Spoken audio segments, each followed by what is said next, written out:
Waging war to destroy the North, the U.S. imperialists mobilized to the maximum their military potential and scientific and technical potential.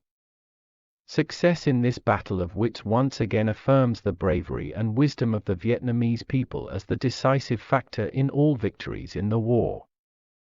In 1972, despite trying to the highest level, the U.S. imperialists still could not stop the support of the North's rear for the southern battlefield.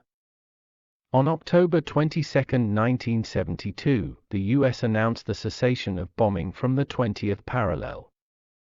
At the Paris conference, the Vietnamese and American delegations completed the text of the agreement on the signing date. But then the U.S. turned around in negotiations. At the end of November 1972, the Politburo and the Central Military Commission determined that there was a possibility that the enemy would attack the North again with a fiercer degree. The Air Force mobilized by the U.S. in the raid campaign consisted of nearly half of the B-52 strategic aircraft, 193 out of 400. More than a third of tactical aircraft, 1077, 3041, a quarter of the number of aircraft carriers, 6/24, in the entire United States. In addition, there are 50 aerial refueling aircraft and a large number of other service aircraft. On the Vietnamese side, there were only 12 MiG-17 and MiG-21 aircraft donated by the Soviet Union. Anti-aircraft artillery and missiles SAM-2 AK-47 rifle, B-52 aircraft, one of the three strategic weapons of the U.S., up to 12 m high, 49 m long, more than 56 m wingspan. Weighing over 200 tons. It can carry 100 bombs with a total weight of 30 tons, about 10 times more than the F-4 attack aircraft. One B-52 mission can destroy a large area. A group of 3 B-52s will turn an area of 2 square kilometers into a flat land. B-52 has a flight range of up to 20 kilometers, bombing at an altitude of 17 kilometers, most effective at an altitude of 9 to 11 kilometers. It can fly 20,000 kilometers without having to refuel. With only 3 B-52s dropping carpet bombs, there was nothing left of 2 square. The strength of the U.S. Strategic Air Force is not only in its massive nature with a large number of B-52 aircraft, but also in its powerful electronic jamming system, forming a solid electronic armor, hiding the full force. Attack power, turning each B-52 into a true stealth aircraft.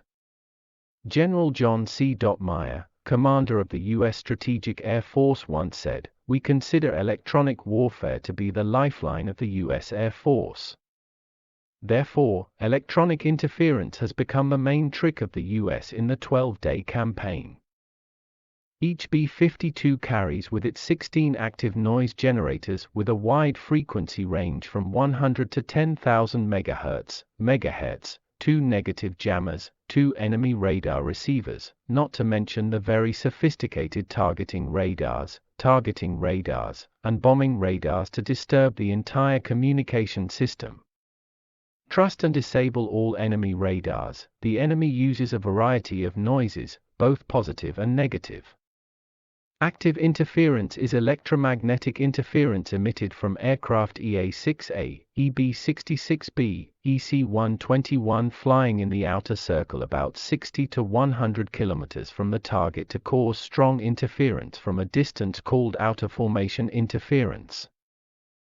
Active interference is also emitted from F-4, F-105, A-6, A-7 aircraft and from each B-52 itself flying in attack formations that mask their flight formations called formation interference. Negative interference is the millions and millions of silver-white, ultra-thin, silk-like metallic filament released from the bombs dropped by F-4s before and from the belly of the B-52. Each of these bombs carries 450 bundles of interference, each bundle bursting out millions of suspended metal fibers that fill the sky.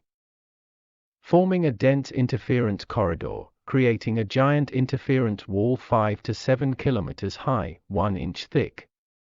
-2 kilometers, 40 to 70 kilometers long, blocking all radar waves of the North jamming devices of the US Air Force conducted fake jamming at Vietnamese air defense army confused. F-4 or the rocket launched again did not find the right target. Also fly in balance. Enemy planes bombed and committed crimes without punishment, like from a detection of a far-sighted lens placed on the roof of the observatory. The Vietnamese army observed that the missile projectile, when flying up to find enemy aircraft, kept entering the gap between the two planes, overtaking the target and then soaring straight up and self-destruct. Through analyzing the phenomenon, we found out the cause. The enemy expanded the flight formation, combined with increasing the number and power of jammers to distract the projectile. Vietnam has improved its weapons one step further, innovating the method of sticking to the target, combining radar with optical glass, thereby achieving results. American aircraft entering to commit crimes continue to be destroyed. During the battle, Hero Vu Chien Thu piloted a suicide MiG-21 straight into the B-52 after firing 2 missiles at their target. But the B-52 was not shot down.